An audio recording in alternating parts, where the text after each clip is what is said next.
Good Monday evening to you. I hope you're having a great start to your week.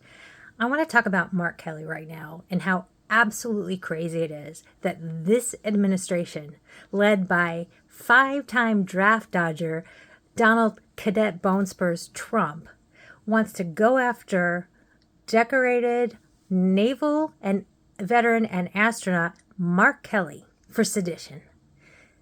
Trump, along with Pete Kegsbreath and the Department of War, which, I'm sorry, it's the Department of Defense. You can't change a cabinet level department without congressional approval.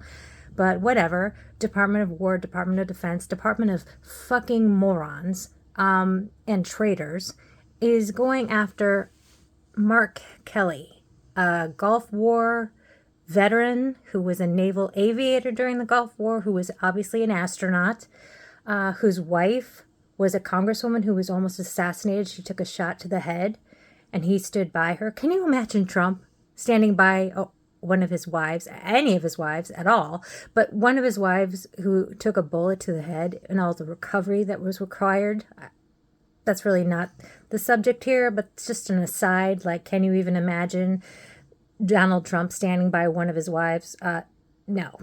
But Mark Kelly has served this country honorably for almost the entirety of his adult life.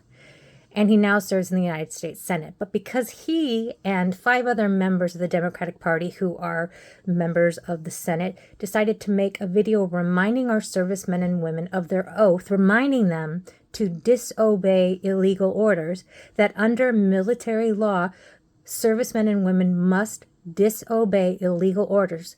Because he made this PSA, this administration wants to come for him and charge him with sedition. And if you remember from a week ago, last week, Trump posted on his social network that people who are guilty of sedition should be put to death, should be hanged. So Trump, five-time draft-dodging Cadet Bonespurs Trump, who knows nothing about service, who knows nothing about sacrifice, he wants to put Mark Kelly on trial and to potentially have him hanged. That's how batshit crazy this regime is. That's how out of bounds this administration is, and the timeline that we're living in is. And if you sit back and you're like, yeah, it's just another day in Trump world, and you're not, totally outraged, I get it. I get it. But we need to allow ourselves to be outraged. And we must be outraged because this is outrageous. This is absolutely outrageous. And we have to stand up and speak out against this shit, or it's just going to continue.